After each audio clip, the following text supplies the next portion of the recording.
Hello! Ayan, magandang hapon, Tutor Eric, at magandang hapon sa ating mga live viewers ngayon. At medyo kakaiba ang ating outfit at ating aura. Ngayon, may mga props tayo, Tutor Eric. Bakit nga ba? Malalaman natin yan mamaya kung bakit. So, ngayon, nais ko munang batiin ang lahat ng mga manonood. Siyempre, kanina pa nandyan sila naghihintay, Tutor Eric, sa atin na sila ay ma-shout out. Kaya naman, batiin natin sila. Erza Ulep, Enrico Dalupan, sabi niya, good afternoon po. My name is Enrico Dalupan. Yan, from grade 9 sa De Las Flores High School. Gayon din, si Riza Anog ng Mariano National High School. Hello sa inyo. Sana ay wag niyong kalimutang i-like at i-share ito sa ating mga kapwa estudyante o mag-aaral, lalo tigit sa Filipino 9. Tutor Eric, kamusta? Ayun. Magandang hapon rin daw po, sabi ni Marla Francois Madrid, listening from San Mariano National High School, Maine. DepEd Isabela, ang kanyang grupo sa Pilipino ay walang iba kundi si Lisel Gatan na grade 9 Red Amaranth. Ayan, mapagpalang araw po sa inyong lahat. Ngayon po ay araw na naman ng Miyerkules. Samahan niyo na naman po kami ni Tutor Ryan sa isa na namang kapanapanabik ng oras ng pagkatuto sa asignaturang Pilipino. Medyo nalalaglag po ang aking maskara. Ayun, taste lang, kaya natin yan, Tutor Eric. May tatawid natin yung maskara mo na yan. At nabagit nga ni Tutor Eric na Miyerkules na naman at nasa panibago na naman tayong quarter at tayo nga ay nasa ikatlong quarter na dito sa ating Itulay Online Tutorial. Siyempre pa, lagi nyo kaming mapapanood tuwing araw nga ng Miyerkules mula 1:40 hanggang 4:20 ng hapon. Lahat yan mula sa grade 7 hanggang grade 10. Talagang nakaka-excite ang araw na ito. Unang-una, medyo kakaibang outfit natin ngayon. Hindi tayo naka-red as nakagawian natin, Tutor Eric. Bakit nga ba? Unahin na nating sabihin bago tayo magpatuloy dahil sineselebrate natin, Tutor Eric, ang ngayon po ang aking maskara at ang inyong background at suot ay may kaugnayan sa pagdiriwang ng Arts Month celebration. Yes. Happy Arts Month sa ating mga learners Happy Arts Month. At syempre ang tema ay, ano ba ang tema ng Arts Month natin ngayon? May makakasagot pa? Ito ay patungkol sa Sining ng Pag-asa. Ayan. Sining ng Pag-asa, sineselebrate natin na talaga namang kahit nasa gitna tayo ng pandemya, ang sining ang isa sa mga nagbibigay sa atin ng pag-asa dahil kahit ano bang mangyari, makakatao, malalampasin rin natin ang anumang kalamidad, hindi lamang ng COVID-19 pati anumang kalamidad na nararanasan natin sa ngayon. Ayan, Tutor Eric, muli, pakilala ko muli ang aking pangalan. Ayan, pakilala natin ang ating sarili. Ako si Tutor Ryan, syempre mula sa SDO Camarines Sur. At ako naman po si Tutor Eric mula sa SDO Caloocan. Kami ang inyong makakasama sa pagtuklas ng kaalaman sa asignaturang Pilipino tuwing araw ng Miyerkules, alas 3 hanggang alas 3:40 ng hapon. Yan. At syempre pa, wag natin kalilimutang i-like at i-follow ang ating bagong Facebook page, ang DepEd Itulay, kung saan lagi nyo kaming masusubaybayan. Ayan. Tutor Eric, medyo mahaba ang ating tatalakayan na ngayong araw, no? Dahil ang paksang tatalakayan natin, unang-unang paksa ngayong quarter 3 ay patungkol sa parabola, matatalinhagang pahayag. Ayun. Tama nga po si Tutor Ryan.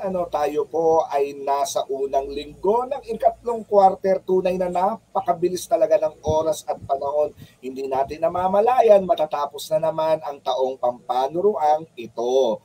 Ayan. Yes. Malapit na naman po matapos, Tutor Ryan, at nandito na nga tayo sa ating ikatlong markahan o ikatlong quarter. At dahil dyan, Isigaw natin yung trademark ni Tutor Ryan. Binabati namin kayo. Yes. Binabati namin kayo. Tunay na mga Lodi namin kayo sapagkat hanggang ngayon ay nananatili pa rin kayong nandyan para matuto at subaybayan ng ating mga learning episodes dito sa Itulay Online Tutorial. At syempre, ang aming taus-pusong pagbati dahil naisa sa katuparan ninyo ang mga gawain hanggang ngayon at noong mga nakaraang mga aralin natin kaugnay ng mga, di ba, marami tayong tinalakay ng mga aralin sa ikalawang quarter. Ayan.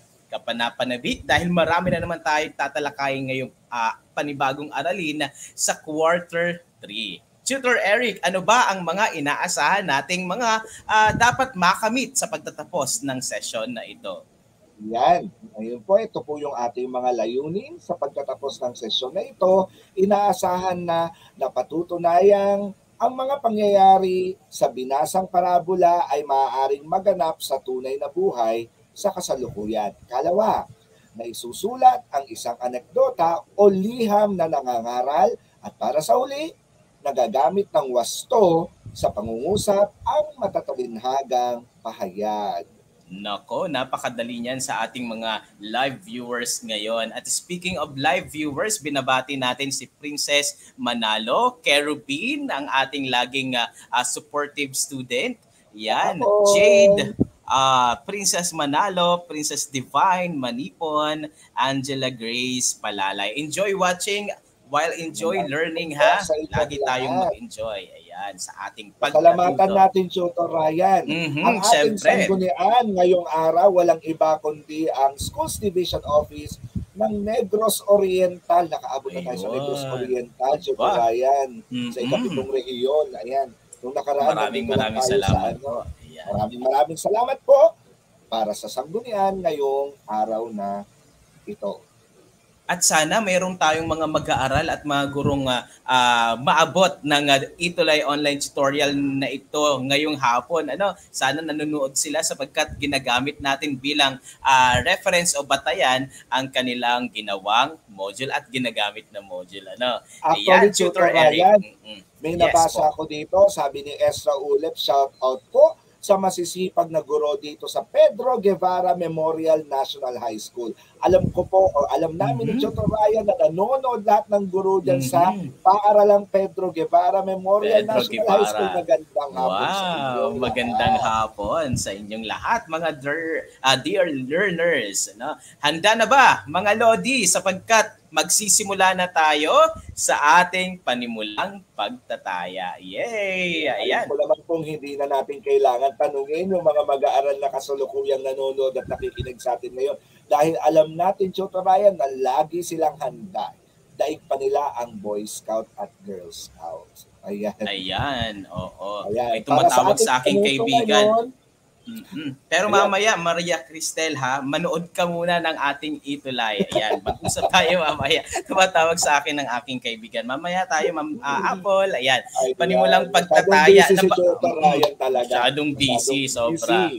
Oo. At brownout nga dito sa aming lugar, nagawa na lang ng paraan. Alam mo yan, Tutor Eric. Ayan. Yes, so ayun na nga, nabanggit na ni Tutor Eric. Ayan, nabanggit na ni Tutor Eric ang ating panimulang pagtataya kung saan pipiliin nyo lamang ang letra ng tamang sagot. At syempre, i-comment lamang ang inyong sagot sa ating comment section. Ayan. Sige, simulan na natin, Tutor Eric.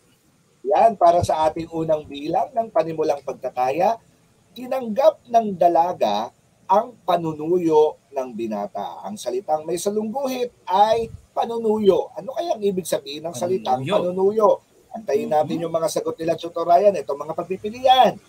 Sa letrang A, binabaliwala. B, panliligaw. C, pumupunta. O di, sumasalungat at talaga namang yung mga mag-aaral ay binabasa ko pa lang yung tanong, may mga sagot na. Yes, napaka-aktibo. Ano kaya? Sabi nga ni ang ating tuti, na number 1 tuti noong nakaraan ay si Kerubin. B, titikbi daw, panliligaw. Aba, B. Pero sabi ni Risa Anog, A. At lahat sila, titikbi. ang napiling tamang sagot? Titik B nga kaya, Tutor Eric? O kaya Tingnan naman natin A? ang tamang sagot, Tutor Ryan. Ang tamang sagot sa unang bilang ay letrang B, panliligaw. Letrang B, Yan. panliligaw, panunuyo. At speaking of panliligaw at panunuyo, Happy Valentine's nga pala sa ating mga duty at mga nanonood ngayon ha. Noong, kumusta naman noong February 14, meron bang nanuyo sa inyo? Nanligaw o kaya naman na nakipag-date at sana naman masaya kayo ng special na araw na iyan. Yan. Ayun po. Ayan ha, panunuyo, ibig sabihin ay panliligaw. Panliligaw. Ayan. Para sa okay, basahin ko naman yung ikalawa, Tutor Eric. Tama po. Sige po. Naghintay ang dalaga sa pagdating ng kanyang mangingibig. A. Kinamumuhian. Ano kaya yung mangingibig? A. Kinamumuhian. B. Kinagigiliwan. C. Manliligaw o manliligaw. Mali yata yung stress ko. Manliligaw. O D. Manunukso. O manunukso. Ayan. Ano kaya ang salitang mangingibig kasing kaulugan nito? Nakakatuwa naman ito, Tutor Ryan, yung mga tanong natin ngayon ay parang nauukol dun sa Tutor Eric. Araw ng mga puso kahapon. Mamaya na kita tatanungin, Tutor Eric, kung kumusta naman ang February 14 mo. Ayan, sige, maraming nang sumagot. Ang dami. Sabi ni Kerubin Gabriel Villamor, ang tamang sagot ay letrang C, gayon din si Dayan Ancheta, si Risa Ano, si Visitasyon Buyod Furok, si Syra Suguitan, Princess Manalo, Carl Castillo, Eliza Miguel Walat. Ang daming sumasagot ngayon, Tutor Ryan. Ang dami natin, nakakatuwa naman. Samantalang nung nakaraang araw, medyo matumal ang ating mga viewers. Ganun talaga minsan. No? Pero ngayon, sigurado akong maraming nanonood sa atin dahil ang mga nanonood sa atin ngayon ay ibinabahagi sa kanilang mga kaibigan at kakilala para hindi lang silang matututo. Di ba?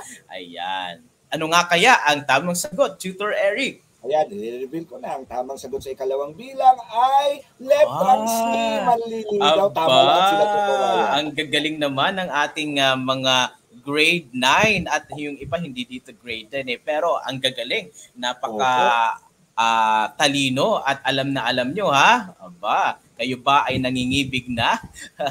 Ikatlo, ayan, Tutor Eric. Sa ikatlong bilang, pinag-usapan na rin ang tungkol sa ipagkakaloob na dote ng pamilya ng binata sa pamilya ng dalaga. Ano bang ibig sabihin ng salitang ipagkakaloob? A. Ipagdadamot ba? B. Ipagbibili? C. Ibibigay? O D. Isusulong? Ano ibig sabihin? Ayan, sabi ni Tamika Nohea M. Betito, ayan, eto na po sila, Tutor Ryan, from Diamantina National High School, yung number 1 kasama sa ating top top 1 most supportive school. Ayan. So ano daw kaya ang tamang sagot? Sabi nila titik C. Kaso, Kerubin, wala ang V sa pamimilian. Na-typo yata si Kerubin. Ayan. Pero bumawi po siya sa Tutor Ryan. Sabi niya, niya. At 2 beses lang sinend. Ang tamang sagot sa ating ikatlong bilang ay letrang C. Magaling. Wow, ang husay-husay naman. Basahin ko nga yung sinabi. Ito yung tumatawag sa na kaibigan ko kanina. Sabi niya ngayon, sabi niya magandang hapon po. Nakikinig mula sa Hacienda. Hacienda. Salamat. Palestina Pili, Camarines Sir. Ako po ay ang pasaway na tumatawag kanina. Hello, Ma'am Cristel. Ayan. Nanood talaga siya, sabi ko manood eh. Sana all. Ma'am Maria Napaka-supportive. Cristel Joy Bongon. At yan ay kapanalig rin natin, Tutor Eric, sa Filipino. Yan, Filipino teacher din yan. Galing. Napakahusay niyan. Ayan, so dako tayo sa ika-4 na tanong. Ang mga pangyayari sa akda ay nagbuhat sa banal na aklat ng Diyos. Ang mga pangyayari sa akda ay nagbuhat sa banal na aklat ng Diyos. Ano kaya ang bahagi o elemento ng panitikan ito? Uri ng panitikan. A. Parabola. B. Elehiya. C. Anekdota. O D. pabula. Yan, alam ko na ang karamihan dito ay alam na alam kung ano ang tamang sagot sa tanong na ito sapagkat ang ilan dito sa mga pamimilian ay tinalakay na natin noong mga nakaraang aralin. Kaya kilala nyo na ito. Ayan, sabi nila, ito ay titik A. Titik A nga kaya, Tutor Eric? Tingnan po natin ang tamang sagot sa ika-4 na bilang. Ang tamang sagot ay wala nga po silang mali. Tamang sagot ay letra A. Yan, titik A, parabola. At parabola nga ang ating pinakapaksang tatalakayin mamaya. Yan, ikalima. Tutor Eric, ikaw na. Ayan. Ikalima. Sa aklat na ito ng banal na aklat, mababasa ang parabolang nagsasaad na dapat maghanda at magbantay sapagkat hindi natin alam ang araw o ang oras ng kanyang muling pagparito. Mahirap ito, Tutor Ryan. A. Mateo 25:1 hanggang 13. B. John 1:15-13. C. Philippians 4 verse 13. Verse 13. Yeah. Romans 15:13. Saan kaya mababasa ito? Saan kaya? Okay lang kung hindi alam ha. Maaaring tayo ay magbigay ng kasagutan at maaaring magkamali tayo dahil hindi naman tayo nakapagsimula pa ng ating talakayan. Sinusukat lamang ito kung gaano na ang inyong nalalaman patungkol sa ating tatalakayin mamaya. Ayan. Ngunit gayon pa man, ang sagot nila ay titik B. Aba, bakit kaya titik B ang kanilang sagot? Tingnan natin. Enrico, Ermeline, Betito, Princess, Visitasyon, Dayan, sabi Eliza, okay lang na magkamali. No, ito ay paunang pagsubok pa lamang ng inyong kaalaman sa paksa. Yes. Sige nga, tingnan na natin. Mateo 25:1 hanggang 13. Mateo, chapter 25, verse 1 to 13. Mamaya, titignan ko nga sa Biblia yan, Tutor. Hindi po sigurado. Oo, syempre, okay lang, Erwin. Ayan, pagbati kay June Hertley Mendoza. Alright. So, pagbati sa inyo sapagkat alam ko mas marami ang inyong tamang sagot. 1 out of 5, sabi ni Enrico. 1 out of 5 na tama o 1 out of 5 na mali? Siguro, Tutor, kasi alam tama naman lagi ang sagot nila eh. Yes. Medyo nagkamali lang sila dun sa huli kasi medyo mahirap nga naman yun, no? Alam nila kung ano yung specific na verse na nakasulat dun sa banal na kasulatan. Tama. Ayan. Muli, yan ang ating unang pagsubok o unang pagtaya. Okay lang kung kayo'y nagkamali. Dahil ngayon, sa pagkakataong ito ay tatalakayin natin ang pinakapaksa sa unang aralin sa third quarter o ikatlong quarter. Ngunit sa simula ay nais naming itanong ni Tutor Eric, para sa iyo o para sa inyong lahat, gaano kahalaga ang salitang paghahanda? Ayan, Tutor Eric, gaano kaya kahalaga ang salitang paghahanda? Tingnan nga natin ang ating o ang sagot ng ating mga minamahal na mga cuties, Luzon, Visayas, Mindanao. Gaano ba kahalaga ang salitang paghahanda sa inyo? Sa kahit anong bagay, kailangan ba nating maghanda? O saan ba tayong bagay partikular naghahanda? Ayan. Alam mo, Tutor Ryan, medyo pag naririnig ko itong paghahanda, lagi kong naiisip yung edukasyon. Kasi di ba sabi nila, Tutor Ryan, ang edukasyon ang naghahanda sa'yo para sa isang magandang kinabukasan. Tama, Tutor Eric. Ano ba yan? Napakatalino naman kaya talaga ng aking kapartner. Totoo.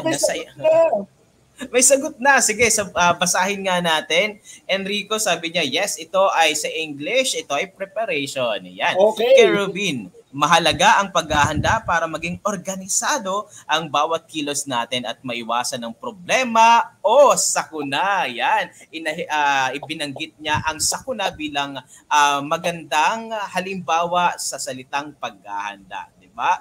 So kapag may sakuna, kinakailangan sagot talaga naman. Nasisermon na naman tayo ni Kerubin ha. Dapat ikaw, Tutor Eric, laging nakahanda kapag oras ng sakuna o bago ang sakuna. Na? Alright, so sabi ni Ivan Garu, good afternoon po. Yan, pagbati sa kanya, grade 9, Hyacinth. Ayan, so ano pa? Tutor Ryan, may sasabihin pa ako. Tutor Eric.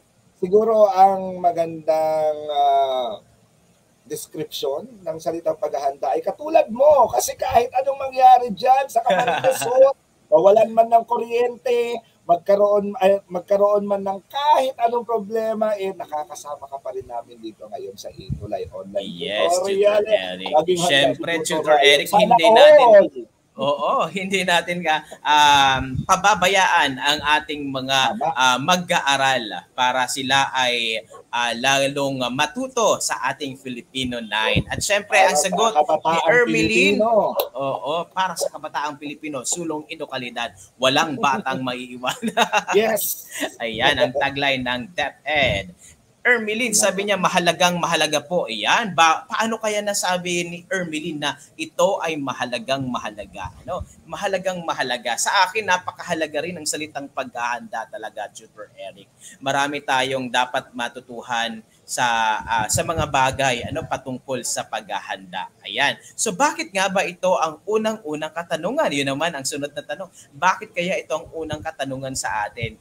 Bakit? Dahil ito ay may malaking kinalaman sa tatalakayin natin ngayong araw. Kaya naman, Tutor Eric, simulan na natin ang parabola ng 10 dalaga hango sa Mateo chapter 25, verse 1 to 13.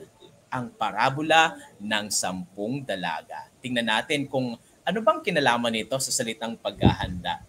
Sige nga, Tutor Eric. Ako na bang magbabasa, Tutor Eric? Sige, ako ang magbabasa. Okay po. Sige. Yan. Take it away, Tutor Ryan. Yes. Isang malaking kasalan ang inihanda tulad ng nakagawian ng mga Hudyo sa bayan ng Israel. Maringal at malaki ang kasalan. Mahaba ang panahon ng paghahanda. Nagsimula ito sa pag-uusap at pagkakasundo ng mga ama ng binata at ng dalagang ikakasal na susundan ng pagtanggap ng dalaga sa panunuyo ng kanyang mangingibig. Kasunod na pag-uusapan ang mga detalye ng kasalan, kung saan ito gaganapin, ano-ano ang mga paghahandang gagawin, at kung magkano ang dote o bigay kayang ipagkakaloob sa dalaga ng binata. Nang matapos ang kasunduan, ay lalayo muna ang binata upang maihanda ang kanilang magiging tahanan. Halos 1 taon ang pagkakalayong ito na susubok din sa katatagan ng pag-ibig ng binata at dalaga sa isa't isa. Ang kasalan ng mga Hudyo ay karaniwang ginaganap sa gabi. Sa wakas, sumapit na ang gabing pinananabikan ng lahat. Pupunta ang lalaking ikakasal sa tahanan ng kanyang kasintahan upang siya'y sunduin at saka sila tutuloy sa tahanan ng binata upang doon idaos ang maringal na kasalan. Sa labas ng tahanan ng binatang ikakasal ay 10 dalagang may daladalang ilawan ang itinalagang maghintay sa pagdating ng lalaking ikakasal. Ang 5 sa mga dalaga ay matatalino. Inaasahan na nilang maaring maantala ang pagdating ng ikakasal, kaya't nagdala sila ng sobrang langis para sa ganitong pangyayari. Ang 5 naman ay hangal sapagkat nagdala nga lang sila ng ilawan ay hindi naman sila nagbaon ng karagdagang langis. Naghintay ang mga dalaga, subalit gabi na'y wala pa ang ikakasal. Kaya't sila'y nakatulog sa kahihintay. Nang maghating gabi na ay dumating ang isang tagapagbalitang nagsabing paparating na ang lalaking ikakasal. Paparating na ang lalaking ikakasal. Lumabas na kayo at maghanda upang salubungin siya. Masayang nagsigawan ang mga tao. Dahil sa matagal na paghihintay ay naubos ang langis sa kanilang ilawan. Bigyan naman ninyo kami kahit kaunting langis. Aandap-andap na ang aming mga ilawan. Ang pakiusap nila sa matatalinong dalaga. So sinong nakikipag-usap? Ang mga sinabing hangal na 5 dalaga na naghihintay din sa ikakasal. Sabi ng matatalinong dalaga, pasensya na, subalit ang dala naming langis ay sapat lamang sa aming ilawan. Hindi ito magkakasya sa ating lahat. Mabuti pa'y pumunta muna kayo sa tindahan at bumili ng para sa inyo. Tugon naman ng matatalino. Kaya't dali-daling lumakad ang 5 hangal na dalaga upang bumili rin ng langis. Habang bumili sila o bumibili sila ay siya namang pagdating ng lalaking ikakasal. Ang 5 nakahanda ay kasama agad niyang pumasok sa kasalan at saka isinara ang pinto. Kaugalian kasi noon na ang tanging taong nasa labas sa pagdating ng ikakasal ang papapasukin sa piging upang maiwasang makapasok ang mga taong hindi naman imbitado at hindi kilala ng ikakasal. Nang nasa loob na ang lahat ay humahangos na dumating ang 5 hangal na dalaga. Panginoon, Panginoon, papasukin po ninyo kami, sigaw nila. Hindi na sila pinapapasok at sa halip ay tumugon ang binatang ikakasal na siya rin nilang Panginoon ng ganito. Ano kaya ang tugon? Sabi niya, hindi ko kayo nakikilala. Walang nagawa ang mga hangal na dalaga kundi buong panlulumong pinagsisihan ang hindi nila paghahanda para sa pangyayaring ito. Ang kaharian ng langit ay maihahalin tulad sa parabolang ito. Kinakailangan nating maghanda at magbantay sapagkat hindi natin alam ang araw maging ang oras ng kanyang muling pagparito. At dyan nagwawakas ang parabola tungkol sa 10 dalaga. No? Ayan, hango sa bahagi ng Biblia. At ang tanong, naunawaan nga kaya ang akdang ating binasa ng mga mag-aaral ng mula sa Luzon, Visayas, Mindanao? Tutor Eric. Ako po, kumusta ka naman dyan? Tutor Ryan, ninanam-nam ko lang kasi talagang napakalalim nung kahulugan nung binasa nating parabola. Sabi, siguro kung ako yung tatanungin dun sa huli na ginagawa kong paghahanda, siguro maging mabuti ka lang sa kapwa mo. Sa salitang English nga, you can never go wrong with kindness. Hindi ka kahit kailan magiging masama kung ikaw ay nagiging mabuti sa inyong kapwa. Yan, tumpak, Tutor Eric. Lagi tayong maging mabuti sa ating kapwa at lahat ng mga gagawin natin ay ayon sa kagustuhan ng Diyos. Sapagkat ang ating binasa nga ay may malaking kinalaman sa syempre sa pagpapakabuti, sapagkat kung ikaw ay mabuti, hindi ka matatakot sa anumang pagsubok na iyong kakaharapin dahil laging kasama mo ang Diyos. Ayan, laging kasama ang ating Panginoon na laging gumagabay anuman ang ating ginagawa sa ating pang-araw-araw na pamumuhay. Yes, Tutor Eric, tumpak. Yan. Ayun. So ang binasa po natin, Tutor Ryan, ay isang parabola. Kanina, ipinaliwanag na ni Tutor Ryan yung kahulugan ng ibig sabihin ng salitang parabola. Pero ngayon, lalo pa nating matututuhan kung ano ba ang ibig sabihin ng parabola. Ang parabola ay kwentong hango sa Biblia o banal na kasulatan. Alam naman natin na yung Biblia ay naglalaman ng salita ng ating Panginoong Diyos. Naglalaman ito ng mga talinhaga at nagtuturo ng gintong aral. Ito ang uri ng kwentong ginagamit ng ating Panginoong Hesukristo sa kanyang pangangaral. At meron akong kinuha ditong 5 halimbawa ng parabola na alam ko yung iba sa inyo nabasa na ito. Unang-una, ang alibughang anak. Ikalawa, ang mabait na Samaritano o Good Samaritan sa Ingles. Ang maghahasik, ang 10 dalaga, yung binasa kanila ni Tutor Ryan, at panglima, ang taong hindi marunong magpatawad. Meron bang ganyan, Tutor Ryan? Ang taong di marunong magpatawad ay higit pa sa hayop at malansang ay iba pala yun. Tutor Ryan, hindi marunong magpatawad. Ayan, Tutor Eric. Parabola ha, laging ang parabola ay hango sa Biblia. Kaya naman ang laki o ang rami nating matututuhan sa parabola, Tutor Eric. So nagbibigay aral sa atin. Natatawa lang ako din ng Tutor Ryan kasi ang ating Panginoong Hesukristo nga ay nagpatawad ng 70 times 7 tapos hindi tayo pa kaya? Diba? No? Diyos ko, opo. Hindi lang parabola, Tutor Ryan, ng ating paksang tatalakayin ngayon, kundi pati rin tungkol rin sa anekdota at mga elehiya. Ano bang ibig sabihin ng anekdota? Ulit magbabasa. Ayan. Ang anekdota ay isang maikling pagsasalaysay na hango sa tunay na buhay ng isang tao at nagbibigay ng pagkakataon upang lalo pang makilala ng mga mambabasa o tagapakinig ang totoong pagkatao o ang personal na buhay ng taong pinagtutungkulan nito.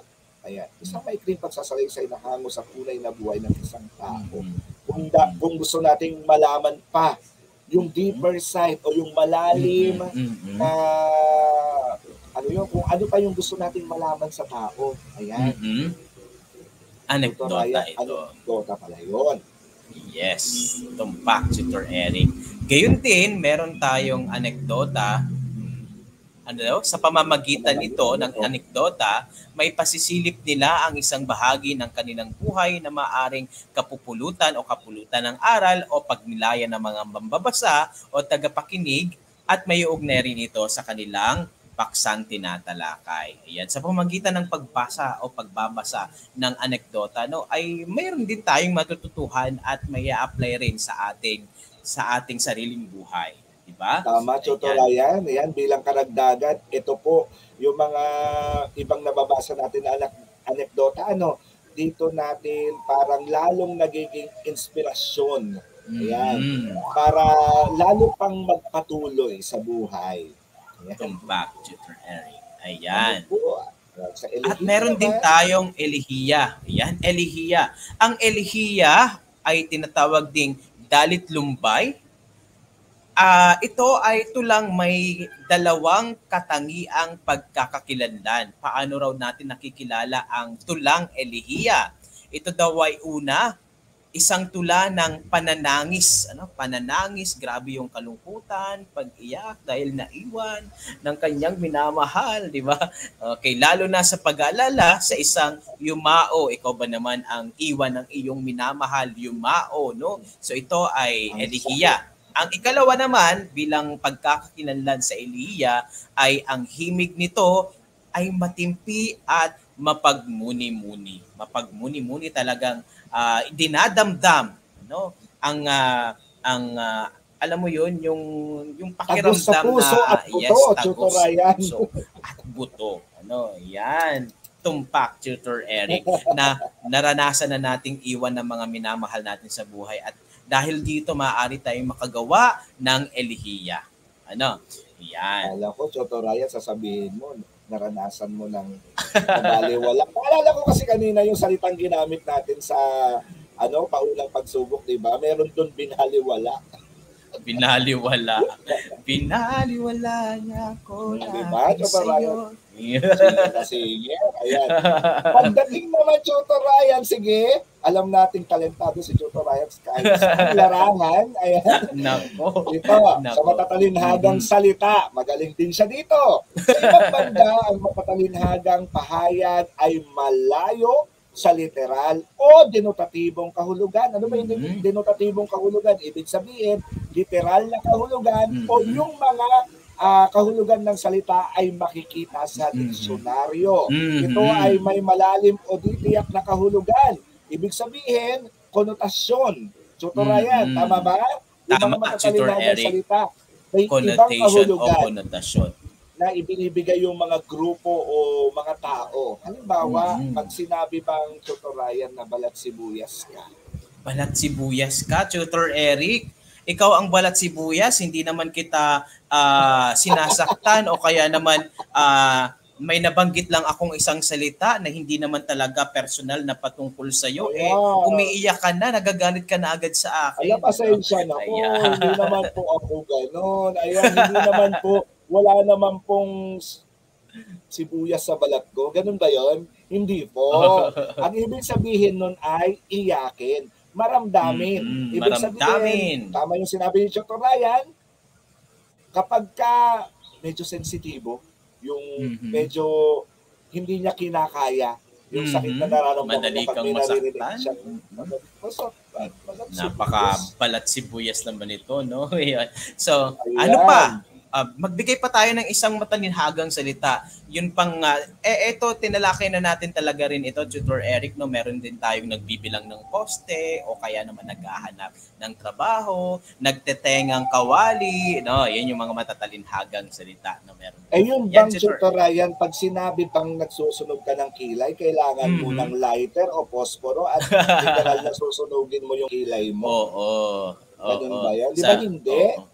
Hindi, syempre. Pag sinabing, mamaya ha, ang inyong takdang aralin ay ganito, maghanap ng mga, o kaya naman magsunog kayo ng kilay sa susunod nating pagpasok, kinaumagahan sa klase, sunog nga ang kilay. Wala nang kilay. Wala nang kilay. So, hindi yun literal ha, hindi literal ang kahulugan pag sinabing matatalinhagang salita. Yan. Yes. So, batid namin ni Tutor Ryan na talagang nauunawaan na ninyo ng higit ang ating aralin at tiyak namin na masasagot ninyo ng buong husay ang susunod na gawain. Ayan, medyo malapit na tayo matapos, Tutor Ryan. Ayan.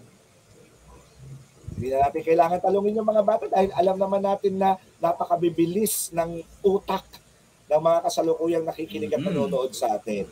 Ayan. Handang-handa na tong mga to sa pagsusulit. Ito po ang panuto bago basahin ni Tutor Ryan yung unang bilang. Babasahin ko muna kung anong gagawin ninyo. Yan.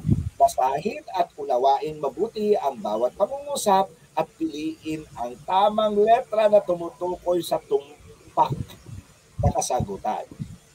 Isulat sa sagutang papel o i-comment sa ating comment section ang inyong kasagutan. Naantayin ulit namin ito. Yes, i-comment sa ating comment section ha. Ayan, wag na natin patagalin pa. Una, binatay rito o binatay dito ang gintong aral na mapupulot sa akdang 10 dalaga na binasa. A. Quran. B. Banal na aklat. C. Encyclopedia. O D. Diksyonaryo. Alam kong alam na alam nyo yan ha, kung saan binatay ang binasang parabola, 10 dalaga. 6, 5, 4, 3, 2, 1. Ang sagot ni Enrico ay encyclopedia. Tama kaya ang sagot ni Enrico? May iba pa kaya tayong kasagutan? Sabi ni Riza Anog, titiksi, encyclopedia din.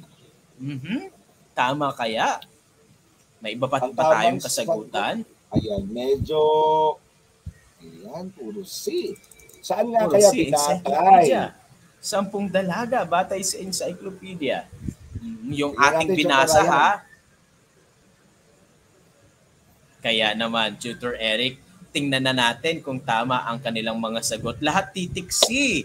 ang kanilang sagot. Pero ang tamang sagot at tumpak na kasagutan ay B, banal na aklat. Nagtanong pa si Queenie, titik B, opo, titik B, di ba? Sa Mateo.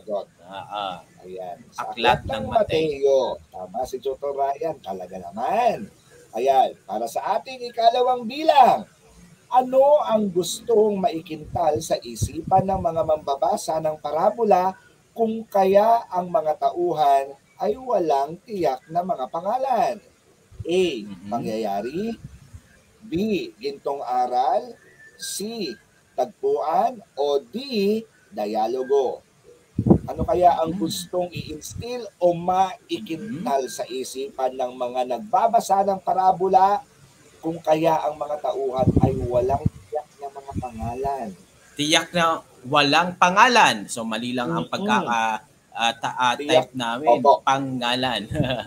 Pangalan. Pero, alam ko, gets na nila yan, Tutor Ryan. Kaya nila yan.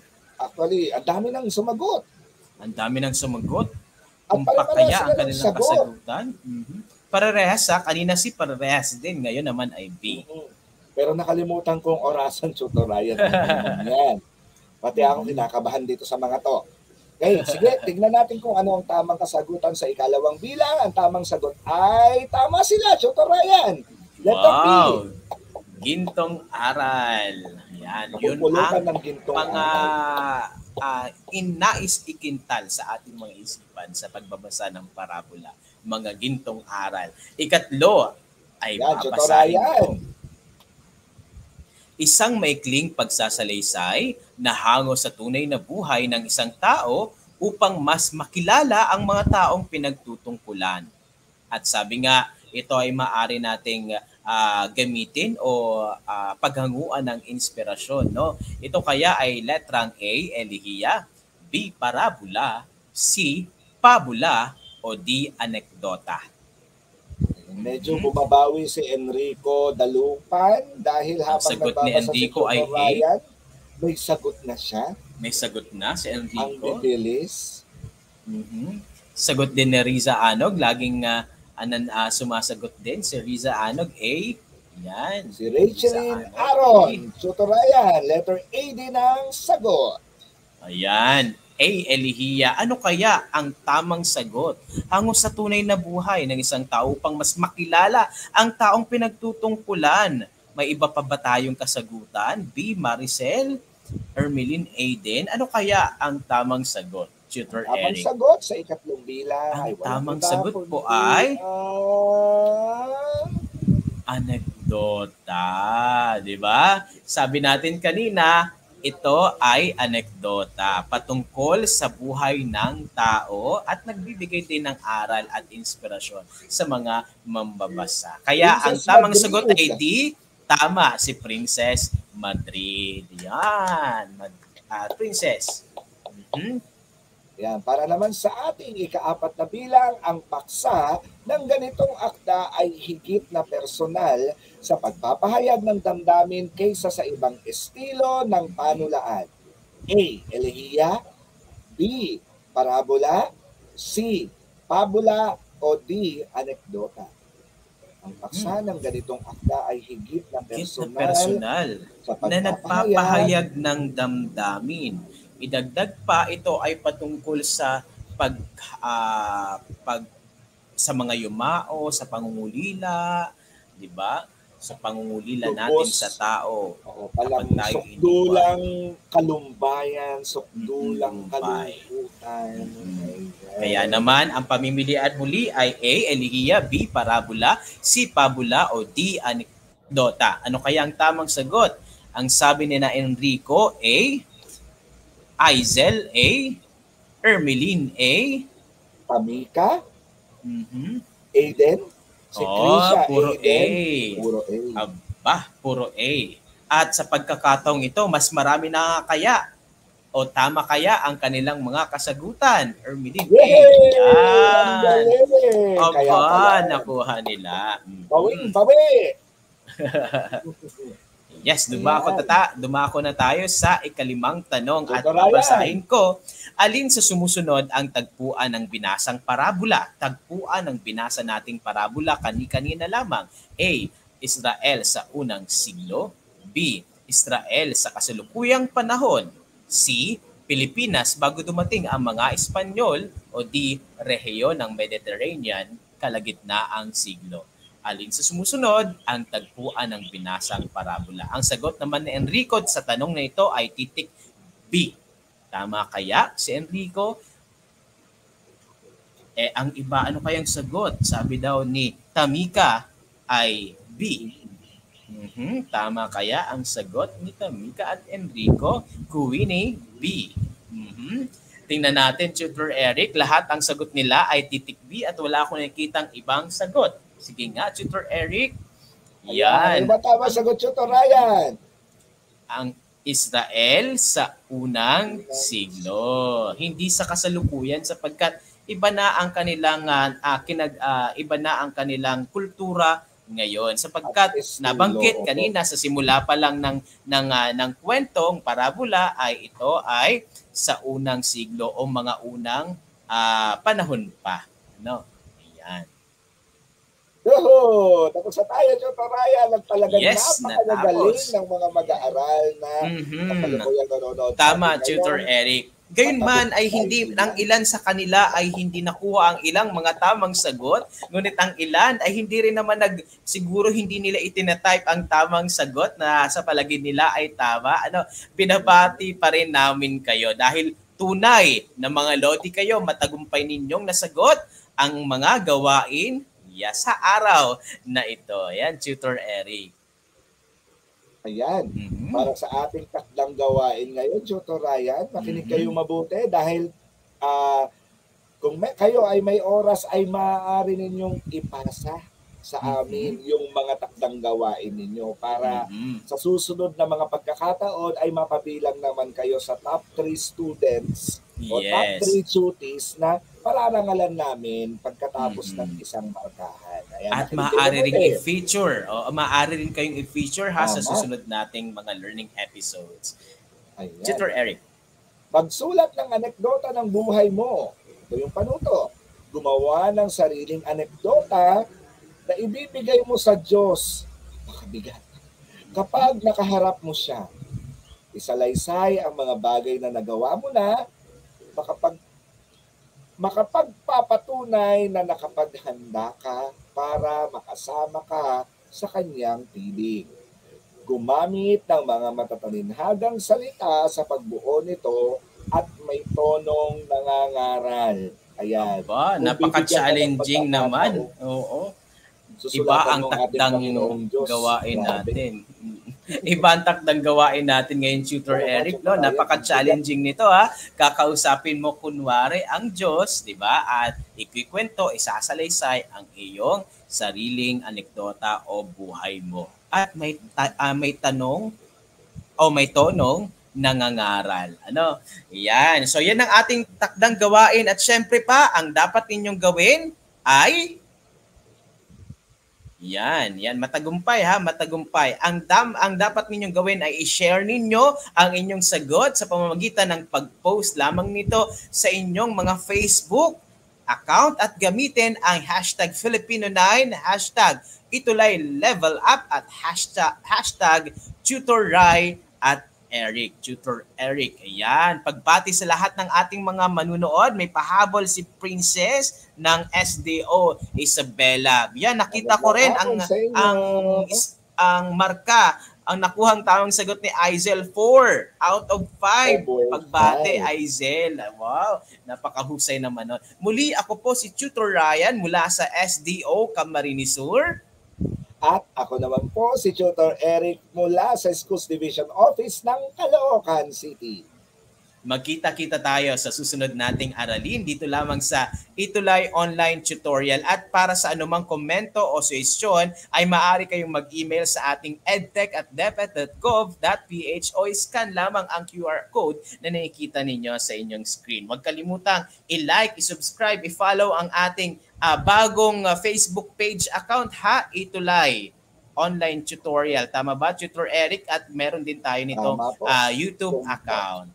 Ayan. Yes, para po Tutor sa ating susunod na matutunghayan ngayong araw na ito, abangan po natin si Tutor Pam from SDO Caloocan at si Tutor Donna mula sa SDO Las Piñas para sa Filipino 10 alas 3:40 hanggang ika-4 at 20. Ano ba to? Paano ba to? 4:20 ng hapon. Ayan. Muli po, ako po si Tutor Eric at kasama ko po si Tutor Ryan. Kami po ang lagi ninyong kasama sa pagtuklas ng asignaturang Pilipino. Paalam po! Yes, saludo sa bawat isa.